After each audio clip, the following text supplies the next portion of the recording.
श्रीरामो रामभद्रश्च रामचन्द्रश्च शाश्वतः राजीवलोचनः श्रीमान् राजेन्द्रो रघुपुङ्गवः जानकीवल्लभो जैत्रो जितामित्रो जनार्दनः विश्वामित्रप्रियो दान्तः शरणप्राणतत्परः वालिप्रमथनो वाग्मी सत्यवाक्सत्यविक्रमः सत्यवृतो वृतोदरः सदा हनुमदाश्रितः कौसल्यः खरध्वंसी विराधवधपण्डितः विभीषणपरित्राता हरकोदण्डखण्डनः सप्ततालप्रभेत्ता च दशग्रीवशिरोहरः जामदग्व्यमहादर्पदलनस्ताटकान्तकः वेदान्तसारो वेदात्मा भवरोगस्य भेषजं दूषणत्रिशिरोहन्ता त्रिमूर्तिस्त्रिगुणात्मकः वेदान्तसारो वेदात्मा भवरोगस्य भेषजं दूषणत्रिशिरोहन्ता त्रिमूर्तिस्त्रिगुणात्मकः त्रिविक्रमस्त्रिलोकात्मा पुण्यचारित्रकीर्तनः त्रिलोकरक्षको धन्वी दण्डकारण्यकर्षणः अहल्याशापशमनः पितृभक्तो वरप्रदः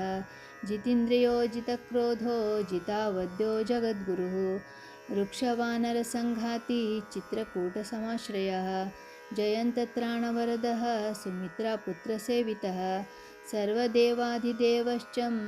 मृतवानरजीवनः मायामारीचहन्ता च महादेवो महाभुजः सर्वदेवस्तुतः सौम्यो ब्रह्मण्यो मुनिसंस्तुतः महायोगी महोदारः सुग्रीवेप्सितराजदः सर्वपुण्याधिकफलः स्मृतः सर्वाघनाशनः आदिपुरुषः परमपुरुषो महापुरुष एव च पुण्योदयोदयासारः पुराणपुरुषोत्तमः स्मितवक्त्रो मिताभाषी पूर्वभाषी च राघवः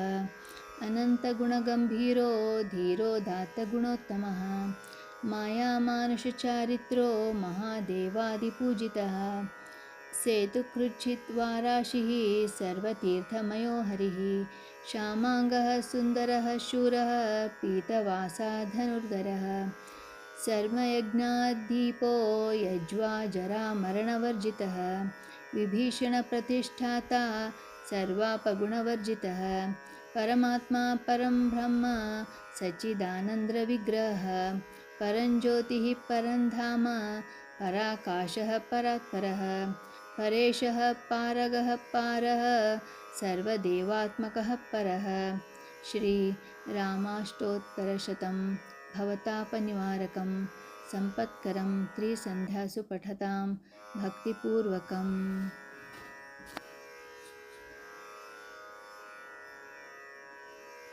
इति